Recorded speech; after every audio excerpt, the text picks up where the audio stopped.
Tell me a ghost story that sounds completely unbelievable but is entirely true. Okay, I have one, and I have a few, but I'm going to share one that's a little bit different than some of the things that I've been seeing on this trend so far.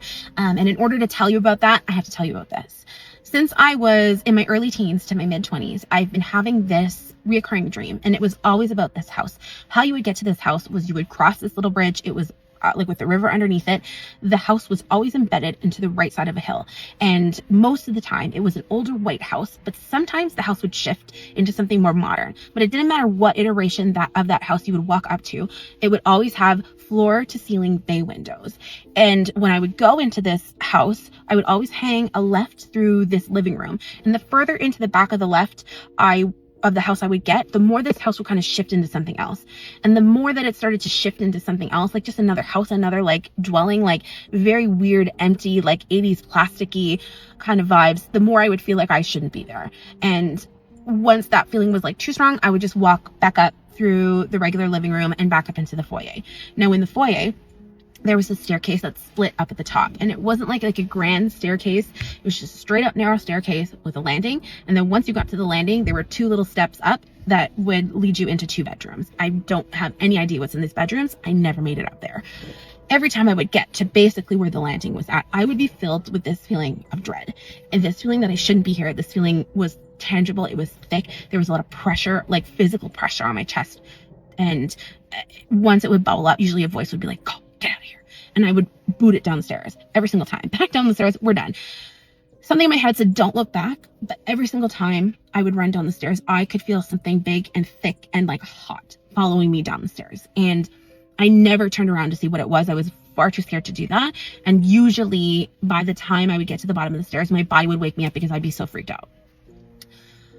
Trigger warning for this next little section. If you don't like gore, move a little bit ahead because it's a very quick piece. But one time I went up the set of stairs in my dream, and I didn't notice it on the way up, but there was just this woman's head at the landing, like just on the landing, like neck up.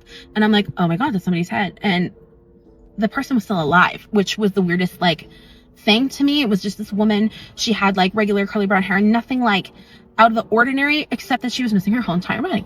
But she saw me see her, and when she saw me see her, the look on my face must have been the funniest thing she'd ever seen, because she just started shriek laughing at me. Like my shock, my fear was like a joyful thing to her, and that dream had me like thinking about it for weeks. And I just was like, I have to tell somebody about it at this point. I don't know what to do. So like I'm having these dreams all the time. So my mom and I are driving home one day from our campsite, and I decided to tell her what I just described. And I could see her kind of start to white knuckle the steering wheel, and I could see her breathing start to change. And eventually she was like, that's enough. That is enough. Like she wouldn't look at me. A, she was like driving, but B, I don't think she was freaked out enough. She didn't want to look at me. And I was like, what? Like, I'm just sharing my dream. She's like, that's enough. Like, I don't care. I'm freaked out right now. And I'm like, what do you mean? And she goes, I've had that same dream about that same house since I was 15 years old. She goes, I've never seen the woman you've described, but going into the left side of the house and it being a whole other house, going up the stairs, all this stuff, the bay windows, all of it, I've dreamt about this house since I was 16 years old.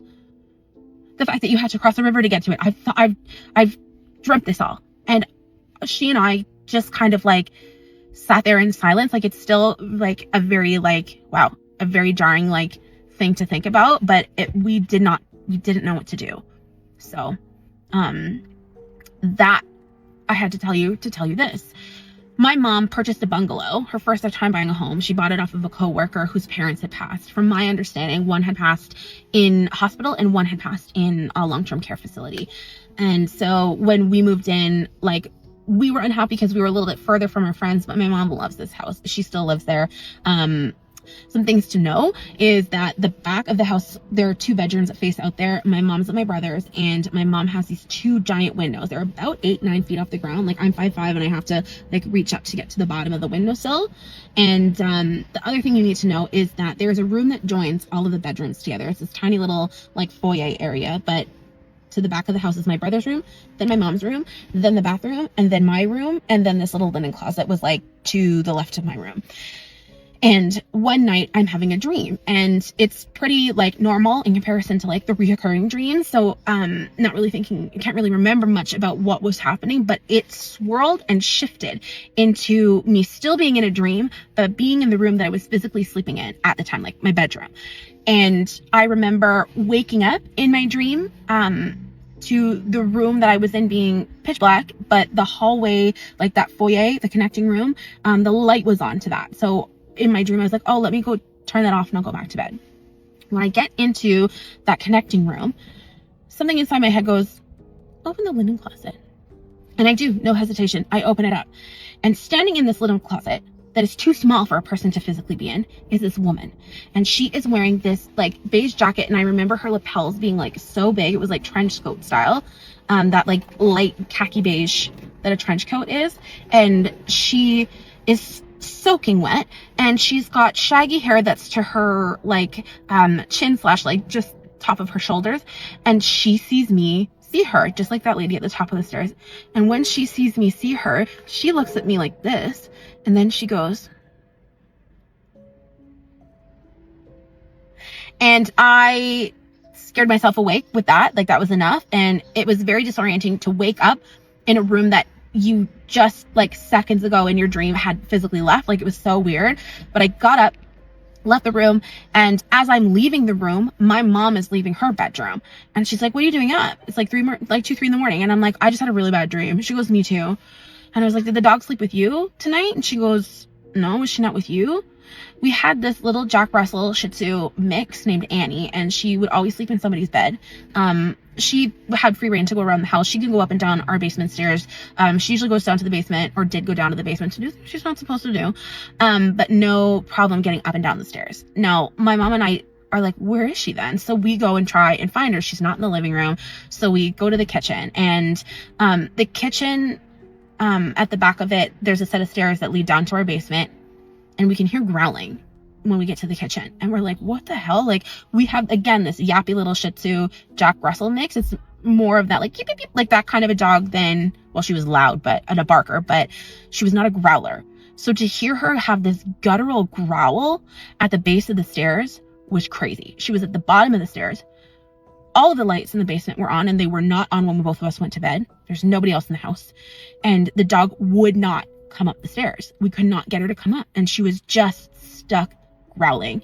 And it took us probably about 5 minutes to get her up there.